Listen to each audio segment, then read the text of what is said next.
الله تعالى في القرآن المجيد والفرقان الحميد. أعوذ بالله من الشيطان الرجيم. بسم الله الرحمن الرحيم. إنا أنزلناه في ليلة القدر وما أدراك ما ليلة القدر. ليلة القدر خير من ألف شهر.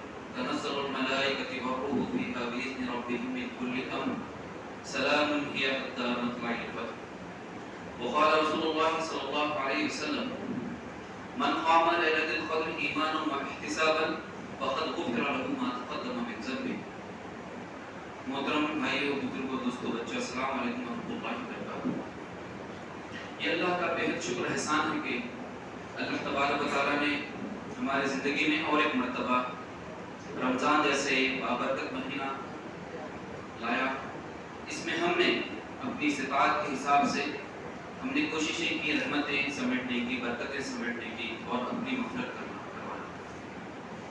ایسا لگتا ہے کہ 4-5 دن پہلے ہی ہم رمضان کے استقبال میں مصروف تھے۔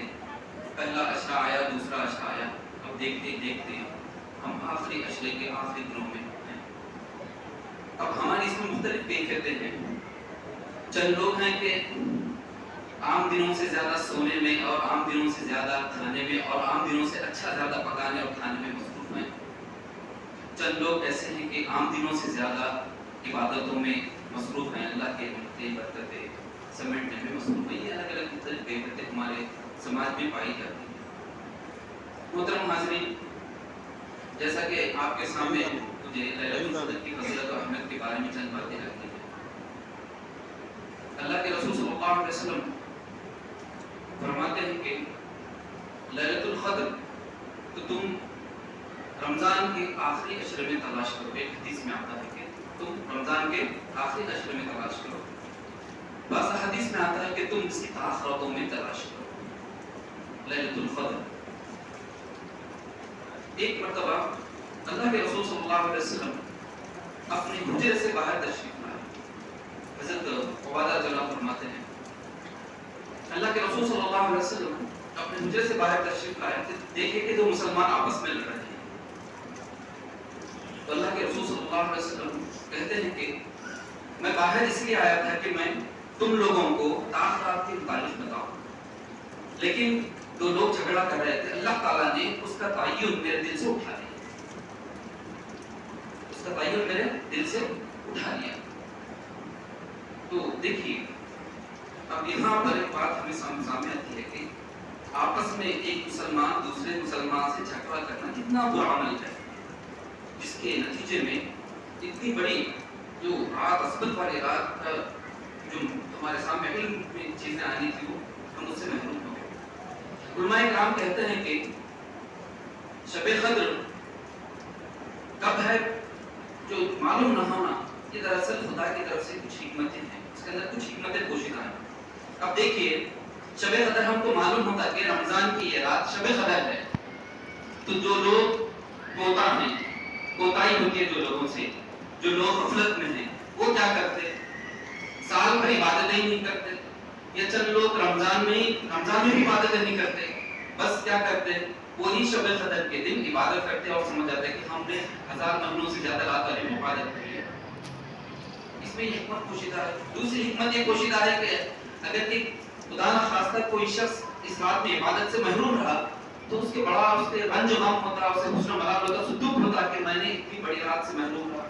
تو مختلف قسم کی کیفیت ہے، جس میں خدا کی ایک حکمت ہے کہ یہ شب قدر جو ہے اللہ تعالیٰ نے پوشیدہ رکھی ہے اور کہا ہے کہ تم آخری عشرے میں تلاش کرو، اور خصوصی طور پر ہم تلاش کرنا چاہیے جو آخرتوں میں تلاش کرنا چاہیے۔ اب شب قدر کون سی رات اس کا تعین ہم نہیں کر سکتے، لیکن حدیث میں آتا ہے کہ اللہ کے رسول صلی اللہ علیہ وسلم نے فرمایا کہ جس رات شب قدر ہوتی ہے اس رات میں موسم معتدل ہوتا ہے، نہ زیادہ گرم ہوتا ہے نہ زیادہ ٹھنڈا ہوتا ہے۔ ایک دوسرا یہ ہے کہ جب سورج نکلتا ہے اس کے ساتھ میں کرنیں نہیں نکلتی سورج کی کرنیں، اگر کہ ہم ایسا دیکھیں تو سمجھے کہ وہ رات شب قدر ہے۔ تو اب اس سلسلے میں ہمیں کیا معلوم ہے؟ شب قدر عام طور پہ یہاں پہ بس رواج یہ پایا جاتا ہے کہ 27 شب ہم جاگ لیتے ہیں، بس اس کے بعد کیا معلوم ہمارا جو معاملہ ہے ہم دیکھتے ہیں روڈوں پہ کیا ہوٹلوں میں وغیرہ ہمارا کیا منظر ہے اور ہمارا کیا معاملہ ہے۔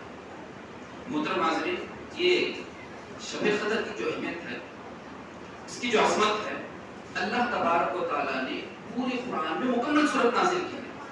سورۃ القدر اس کی عظمت اور اہمیت کے متعلق، اس کی اہمیت اور عظمت کے متعلق اللہ تبارک و تعالیٰ نے پوری مکمل صورت نازل کی ہے۔ اللہ کے رسول صلی اللہ علیہ وسلم صحابہ کرام کے سامنے ذکر کر رہے تھے کہ پہلے زمانے میں انبیاء کرام اور عابدین متقین جو تھے ان کی عمریں بہت زیادہ تھی، بہت لمبی عمریں تھیں۔ ہم دیکھتے ہیں کہ حضرت نوح علیہ السلام کی عمر 950 سال تھی، دوسرے جو لوگ تھے ان کی عمر 800 سال 700 سال وغیرہ۔ اب کی جو جنریشن ہے، اب کی جو نسل ہے، وہ یہ ہے کہ ہماری عمریں کے حالوں میں 60 سال 40 سال یا 80 سال کی عمر ہے ہماری۔ تو صحابہ کرام کو بڑی حسرت ہوئی کہ وہ لوگ کو کتنا موقع مل رہا ہے، انہیں عمر بھر 700 سال 500 سال تک مسلسل وہ عبادتیں کر رہے ہیں، نمازیں پڑھ رہے ہیں، ذکر و اذکار مصروف ہیں، استغفار کر رہے ہیں، توبہ کر رہے ہیں، ان کی کیفیت اور بے حساب اپنے نامہ اعمال میں نیکیاں جمع کر رہے ہیں۔ اب ہماری عمر مختصر ہے، تو اللہ کے رسول صلی اللہ علیہ وسلم فرمائیں گے وہی اس چیز کو دور کرنے کے اللہ تبارک و تعالیٰ نے یہ میری امت کو شب قدر عطا کی ہے۔ محترم حاضرین، یہ شب قدر کی سب سے اہمیت اس لیے ہے کہ اللہ تعالیٰ قرآن میں فرماتا ہے اِنَّا أَنزَلْنَاهُ فِي لَيْلَةِ الْقَدْرِ، بے شک ہم نے قرآن مجید کو شب قدر میں نازل کیا۔ اور ایک جگہ اللہ تبارک و تعالیٰ فرماتا ہے اِنَّا أَنزَلْنَاهُ فِي لَيْلَةٍ مُبَارَكَةٍ، ہم نے اس کو قرآن مجید کو مبارک رات میں نازل کیا۔ تو اللہ تبارک و تعالیٰ نے قرآن مجید کو لوح محفوظ سے پوری مکمل قرآن آسمانی دنیا پہ نازل کیا اس مبارک رات میں، اور حضور صلی اللہ علیہ وسلم کے اوپر آسمانی دنیا سے جبرائیل علیہ السلام کے ذریعے سے 23 سال کے عرصے میں تھوڑا تھوڑا کر کے قرآن مجید مکمل نازل کیا۔ تو سب سے اس رات کی اہمیت اس لیے ہے کہ اس رات میں قرآن مجید کو اللہ تبارک و تعالیٰ نے نازل کیا۔ اب دیکھیں گے کہ قرآن مجید کے ساتھ ہمارا کیا معاملہ ہے، قرآن کی جو عظمت کے متعلق یا قرآن پر عمل کرنا اس کے متعلق ہمارا کیا رویہ ہے۔ ہم دیکھتے ہیں کہ ہم میں سے کئی لوگ ہیں صرف قرآن پڑھتے ہیں یا پڑھتے نہیں ہیں، بمشکل ہر روز ایک پارہ پڑھتے ہیں اور کیا سمجھتے ہیں کہ یہ ذمہ داری حفاظ کی ذمہ داری ہے، جو امام صاحب ہیں انہوں قرآن پڑھنے تو کافی ہے۔ ایسا ہمارا عام طور پہ مزاج پیدا ہے۔ یہ دراصل کیا معلوم ہے، غفلت ہے ہماری، یہ شیطان کا ایک وسوسہ ہے، شیطان کا خط کنڈا ہے جو شیطان کہتا ہے کہ نہیں سر ہمیں قرآن مجید کی تلاوت کرنی چاہیے۔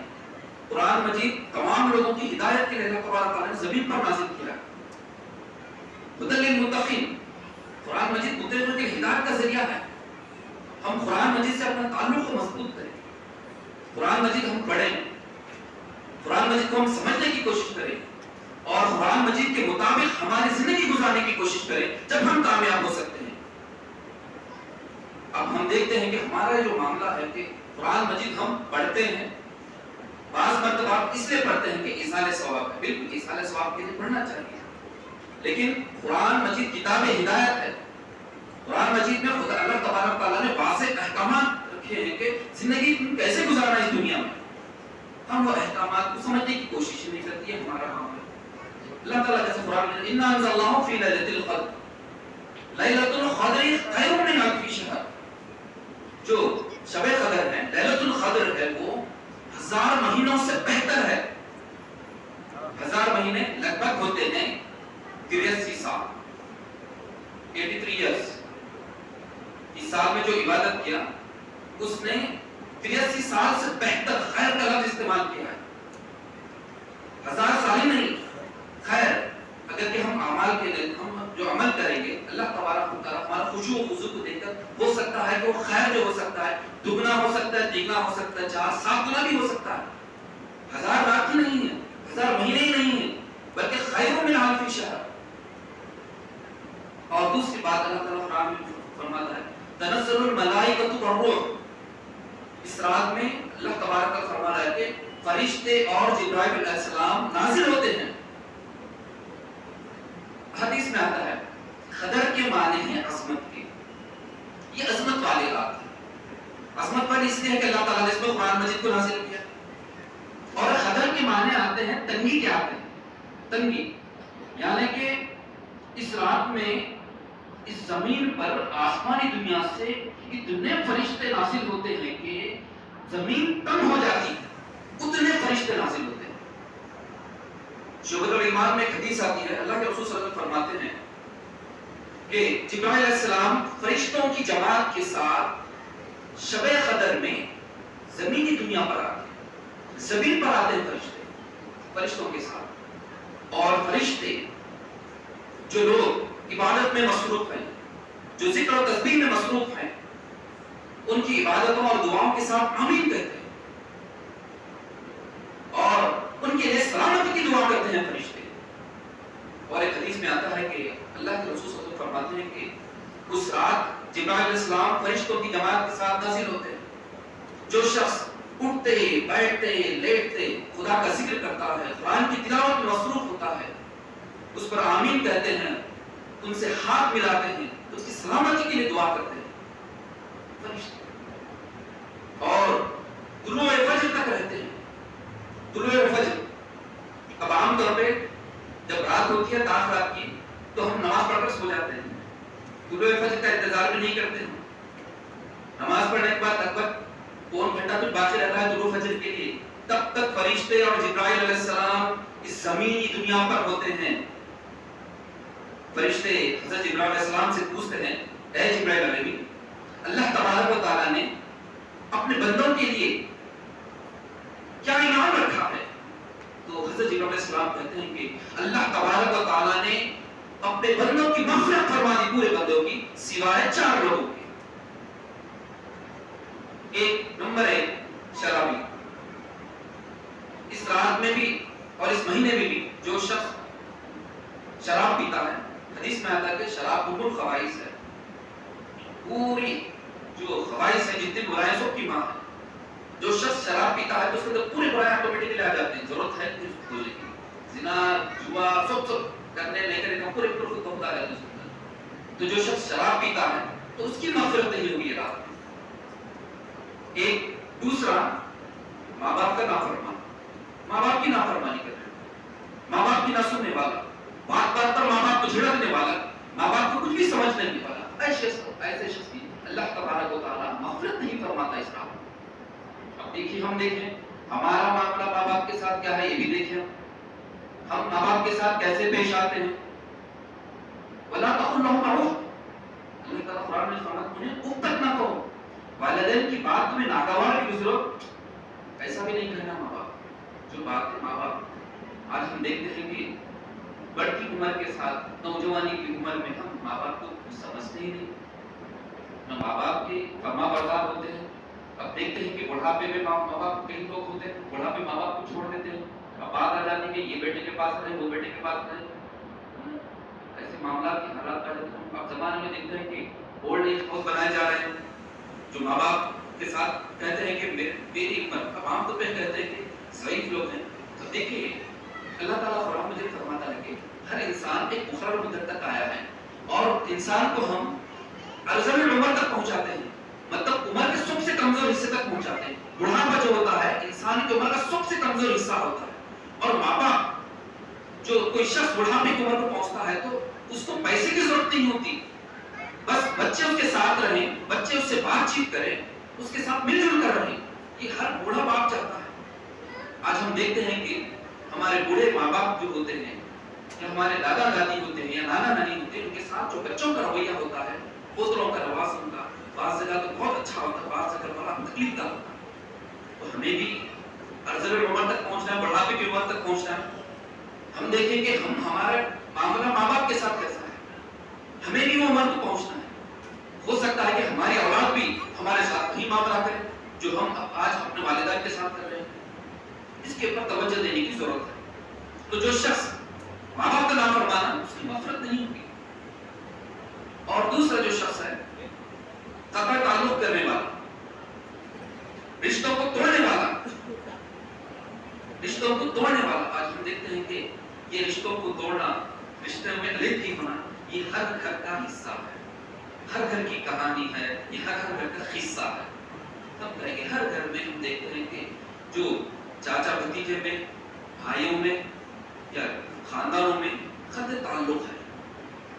اللہ کے رسول صلی اللہ علیہ وسلم نے خط تعلق 3 دن سے زیادہ کی خط تعلق کی ممانعت کی ہے. اللہ کے رسول صلی اللہ علیہ وسلم، اللہ کے رسول کہا کہ وہ شخص ہم میں سے ہی نہیں ہے، مسلمان ہی نہیں ہے جو کسی دوسرے مسلمان سے 3 سے زیادہ تعلق نہیں رکھتا.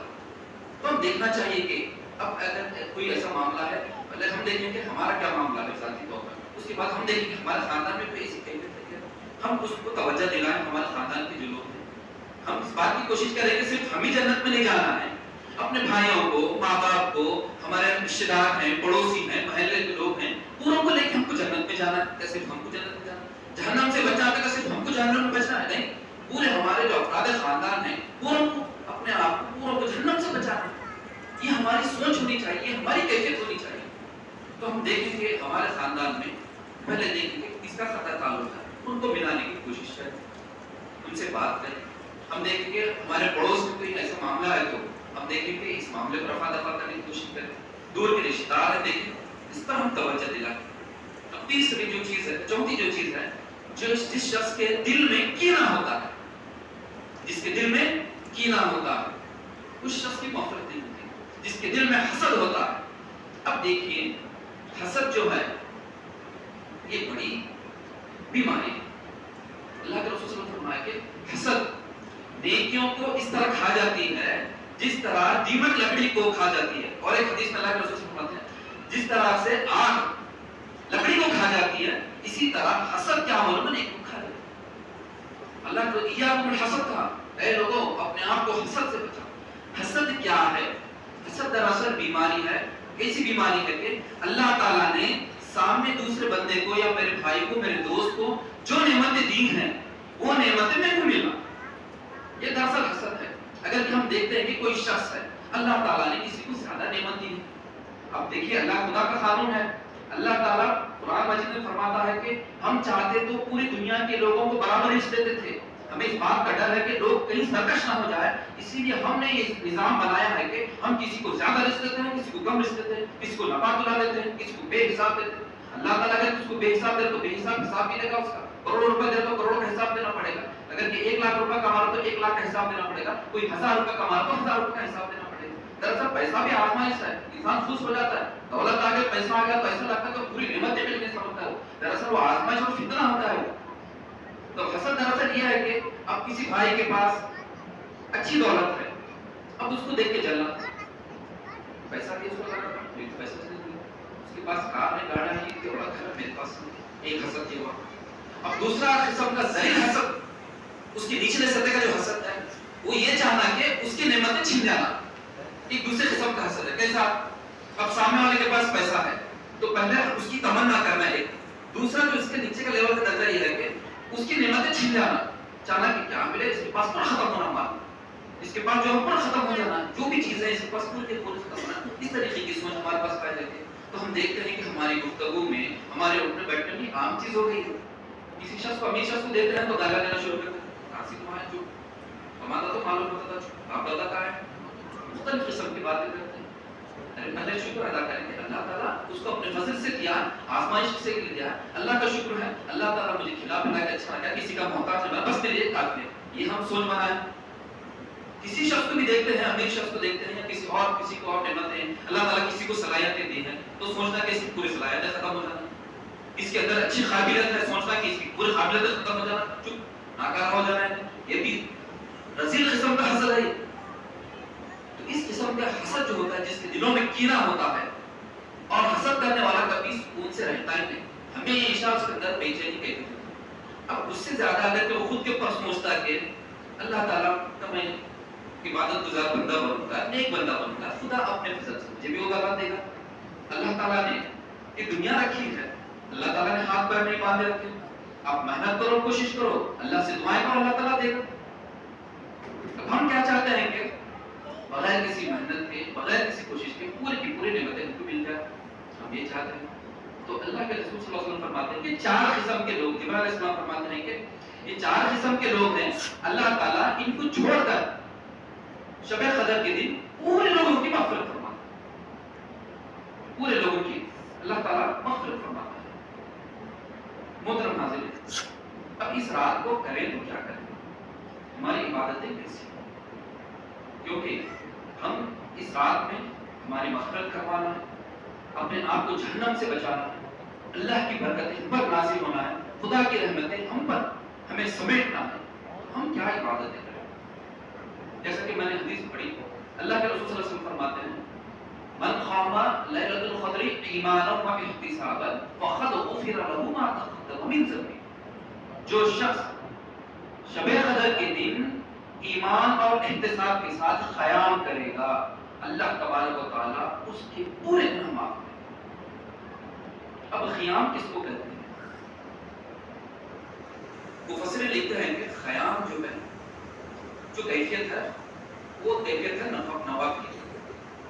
ہم نوافل کا اہتمام زیادہ نوافل پڑھیں، اور نوافل میں بھی اگر کہ ہم کو قرآن یاد ہے تو لمبی لمبی صورتیں پڑھیں، اگر کہ چھوٹی چھوٹی صورتیں یاد ہیں تو 3 4 5 مرتبہ جتنے مرتبہ ہو سکتا ہے وہ چھوٹی چھوٹی صورتیں بار بار ہم پڑھیں، ہم قیام کریں، اب نوافل کا اہتمام کریں۔ ایک دوسرا، قرآن مجید کی تلاوت کریں، قرآن مجید کی تلاوت کریں کثرت کے ساتھ، اور اچھا آرام سے ٹھہر ٹھہر کر پڑھیں، ہو سکا تو اس کو سمجھ کر پڑھنے کی پوری کوشش کریں۔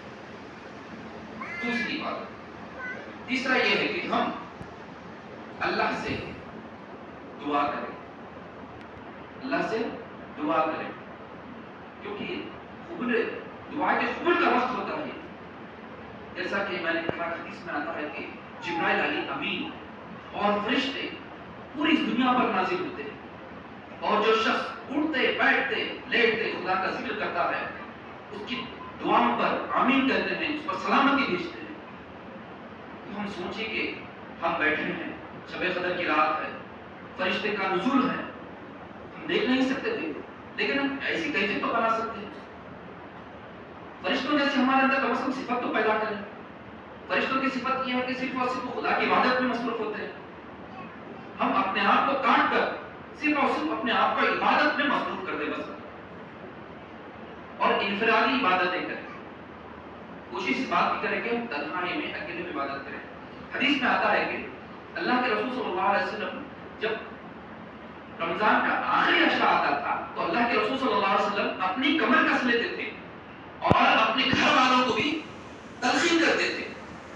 حدیث میں آتا ہے حضرت عائشہ رضی اللہ عنہا فرماتے ہیں تلقین کرتے تھے کمر کس، تو اللہ کے رسول صلی اللہ علیہ وسلم کا جو معاملہ تھا آخری عشرے میں عبادت میں بہت زیادہ مصروف ہوتے تھے۔ اب ہم دیکھتے ہیں کہ ہمارا کیا معاملہ ہے۔ پہلے عشرے میں فجر کی نماز میں اور تراویح میں ہم دیکھتے ہیں کہ پورے آخری مسجد فل، جیسے جیسے رمضان کے روزے آگے بڑھتے جاتے ہیں ہم دیکھتے ہیں کہ ہمارے سفید دھیرے کم، حالانکہ ہونا یہ چاہیے تھا کہ آخری عشرے میں ہم مساجد میں زیادہ سے زیادہ ہوتے ہیں۔ ہمارے دراصل جو اللہ تعالیٰ نے جس کو توفیق دیا ہے وہ مسجد میں حاضر ہوتے ہیں، اللہ تعالیٰ نے جس کو توفیق نہیں دیا بس دنیاوی زندگی میں مصروف ہوتے ہیں، کاروبار اٹھنا بیٹھنا دینا دینا پھرنا ادھر جانا ادھر جانا، یہ روز کا جو معمول تھا وہی معمول ہو جاتا ہے بس۔ یہ خدا کی طرف سے غفلت ہے، یہ خدا کی طرف سے ہدایت نہیں ہے، ہم کہہ سکتے ہیں۔ اللہ کے رسول صلی اللہ علیہ وسلم کہتے ہیں، حضرت عائشہ رضی اللہ عنہا فرماتے ہیں کہ اللہ کے رسول صلی اللہ علیہ وسلم کمر کس لیا کرتے تھے اور اپنے گھر والوں کو بھی تلقین کرتے تھے۔ اب ہم یہ پہلو کے اوپر غور کریں، ہم گھر والوں کو تلقین کرتے ہیں۔ اب ہم دیکھیں گے کہ ہم ہی عبادت کر رہے ہیں، ہمارے گھر میں مائیں ہیں، ہماری بہنیں ہیں، بیویاں ہیں، بچے ہیں، اللہ کے رسول صلی اللہ علیہ وسلم جائیں ہم گھر پہ، ہمارے گھر میں ایک نورانی منظر بنائیں، ایک ایسا منظر کہ باپ ہے کہ نفل نماز پڑھ رہا ہے، بیوی ہے کہ قرآن کی تلاوت میں مصروف ہے، بچے ہیں کہ ذکر و اذکار میں مصروف ہے، یہ گھر کا ماحول بنائیے پورے آخری عشرے میں۔ اللہ کے رسول صلی اللہ علیہ وسلم اپنے اہل عیال کو تلقین کرتے تھے۔ یہ منظر کہیں کہیں نظر آتا ہے، کدو کا گھروں میں نظر آتا ہے، ہم دیکھتے ہیں کہ جو چند لوگ ہوتے ہیں جو مسجد میں ہوتے ہیں، نہیں تو کیا علم ہم بازار کے رونق بنے ہوئے ہوتے ہیں۔ تو ہمیں یہ کیفیت کو بدلنا، چاہے تو ہم آپ سے ہی شروع کر سکتے ہیں کہ کتنا پیارا منظر ہوگا وہ گھر کا، وہ کیسا منظر ہوگا، اس گھر پر خدا کی رحمتیں نازل ہوگی، خدا کی برکتیں نازل ہوگی، اور فرشتے بچوں کی دعاؤں پر آمین کہہ رہے ہوں گے اور مصافحہ کر رہے ہوں گے، ایسا منظر ہے۔ تو ہم یہ منظر سے ہمارے گھروں میں منظر نہیں پائے، ہم اگر یہ کوشش کریں تو ایسا منظر ہم لا سکتے ہیں، نہیں تو وہی معاملہ ہوگا کہ رمضان گزر گیا، ہم جیسے تھے ویسے تھے، بس ہمیں رمضان کی روایت تھی، روایت کے جیسا ہم نے گزارا اور ختم ہو گیا. دوسرا ہم مسلسل تسبیح کریں. اللہ کے رسول صلی اللہ علیہ وسلم کو حضرت فاطمہ رضی اللہ عنہا پوچھا کہ جب لیلۃ القدر آئے تو میں کیا دعا کروں؟ بہت پیاری دعا. اللہم انک عفو تحب العفو فاعف عنی. اے اللہ تو معاف کرنے والا ہے, درگزر فرمانے والا, بس مجھے معاف فرما, درگزر. وہ کیفیت ہونی چاہیے. ہم اپنے آپ کو تصور کریں کہ ہم گناہگار ہیں, خطاکار ہیں, ہماری پوری زندگی گناہوں میں لطف ہے. ہم تصور کریں اور یہ سوچیں کہ اے اللہ تو معاف فرمانے والا ہے, بس معاف فرمانے کو پسند کرتا ہے, بس مجھے معاف فرما دیا جائے. حضرت جبرائیل علیہ السلام دعا کی اور اللہ کے رسول صلی اللہ علیہ وسلم نے آمین کہا کہ جو شخص رمضان کا مہینہ پائے اور اپنے آپ کی مغفرت کروا لے اور اس پر لعنت ہے. جبرائیل علیہ امین نے دعا کی اور اللہ کے رسول صلی اللہ علیہ وسلم نے اس پر آمین کہا. تو سوچیے کہ ہم لوگوں میں تو شامل نہیں ہو رہے. محترم حاضرین, زندگی تو باقی ہے, رمضان کے بعد بھی زندگی, ہمارے معاملات میں, ہمارے کاروبار میں کمانا ہے صبح ہے, جب تک پیٹ اور پیٹ خبر تک نہیں لگتی, زمین تک نہیں لگتی, جب تک ہر انسان کو کمانا ہے. ہم اس بات کی کوشش کریں گے یہ جو دن ہیں خصوصی, کیونکہ رمضان کے خاص دن سال میں ایک مرتبہ آتے ہیں. پچھلے 2 سال سے ہم اس سے محروم ہیں. ہو سکتا ہے کہ اگلے سال ہم زندہ رہیں نہ رہیں. ہم اس بات کی کوشش کریں کہ ہم اپنے گناہوں کی معافی کریں.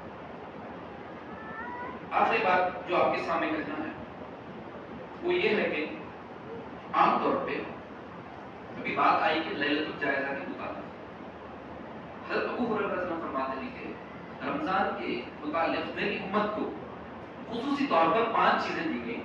اس میں ایک ہے لیلۃ الجائزہ. جائزہ کہتے ہیں انعام کو, انعام کی رات. تو حدیث میں آتا ہے کہ آسمانی دنیا پر جو عید کی رات ہوتی ہے اس کو انعام کی رات کہتے ہیں. اللہ تبارک و تعالیٰ روزے دار جو مشقت اٹھاتا ہے اس رات کو اللہ تعالیٰ روزے داروں کو انعام دیتا ہے, انعام سے نوازتا ہے. ہم دیکھتے ہیں کہ جیسا چاند نظر آ گیا, ہم عید کی تیاری میں مصروف, بازار کھلے ہوئے ہیں, ہم خریداری میں مصروف, بیوی بچے رشتے دار وغیرہ پورے لوگ مصروف ہیں. جبکہ ہونا یہ چاہیے تھا کہ ہم رات بھر جاگتے اپنا انعام حاصل کرتے, ہم اپنا انعام حاصل کرتے. یہ ہماری کیفیت ہونی چاہیے کہ ہم ایسا کرنا چاہیے, لیکن ہم نہیں کرتے. ضرور ہاں بالکل یہ بات ہے کہ اس رات کو ہم تیاری کریں, ضروری ہے وہ بھی, لیکن اس سے زیادہ ضروری یہ ہے کہ ہم اپنا انعام حاصل کریں. ہمارا مالک, ہمارا خالق, شہنشاہ کائنات اللہ تبارک و تعالیٰ آسمانی دنیا پر نازل ہوتا ہے اور وہ انعام دینے کے لیے تیار ہے. روزے دار کو اس کا انعام دینے کے لیے تیار ہے. جس نے نوافل اور تراویح پڑھے اس کو انعام دینے کے لیے تیار ہے. جو نے خدا کے لیے روزے رکھے, مشقت اٹھائے رمضان میں, اس کا انعام دینے کے لیے اللہ تبارک و تعالیٰ تیار ہے. ہم ہیں کہ مانگنے کے لیے تیار نہیں, اپنا انعام حاصل کرنے کے لیے تیار ہیں. ہمیں چاہیے کہ اس رات کو جاگے اور اپنا انعام حاصل کریں. تب جا کے کیا ہم یہ جو رمضان کی جو رحمتیں ہیں, برکتیں ہیں, ہم حاصل کر سکتے ہیں. اب ہماری زندگی کے اندر بڑی تبدیلی آتی ہے. ایک آخری بات کر کے میں اپنی بات ختم کروں گا. رمضان اور روزوں کا مقصد جو ہے اپنے اندر تقوی کی صفت پیدا کرنا, تقوی کی صفت پیدا کرنا ہے. کیونکہ قرآن مجید میں اللہ تعالیٰ فرمایا کہ رمضان اور روزوں کا مقصد یہ ہے کہ تم متقی بن جاؤ, پرہیزگار بن جاؤ.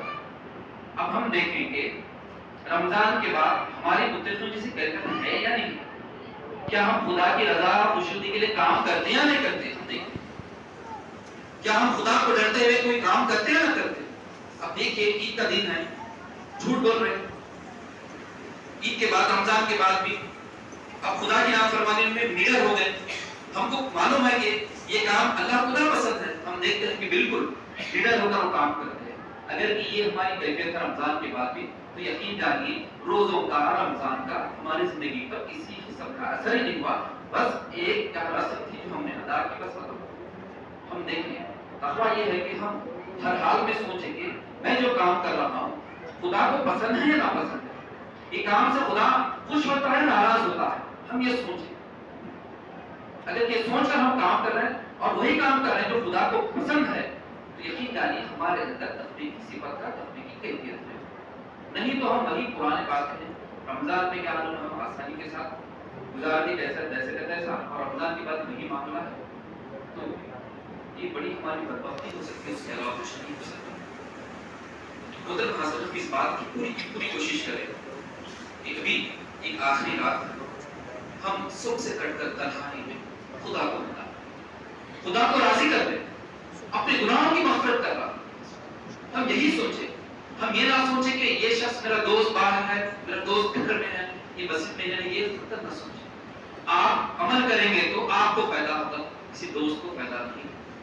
آپ خدا سے مغفرت چاہیں گے تو خدا آپ کی مغفرت کرے گا، آپ کے دوست کی مغفرت نہیں کرے گا۔ آپ انعام چاہیں گے تو خدا آپ کو انعام دے گا، دوست کو انعام دے گا۔ ہم اس بات کی پوری کوشش کریں اور سمجھیں کہ اس بات یہ ہو سکتی ہے کہ میری زندگی میں یہ رات آخری رات، اگلے سال میں رمضان میں دنیا کا پورا کا پورا پیدا کرنے کی کوشش کریں۔ میں آخر میں اللہ تبارک تعالیٰ سے دعا کرتا ہوں کہ اللہ تبارک تعالیٰ اپنی رحمتیں برکتیں پر نازل فرمائے، ہمارے گناہوں کی مغفرت فرمائے، اور آج کی جو رات ہے اس میں زیادہ سے زیادہ عبادت کرنے کی بھی توفیق عطا فرمائے۔ آمین۔ آخر دعوانا الحمدللہ رب العالمین۔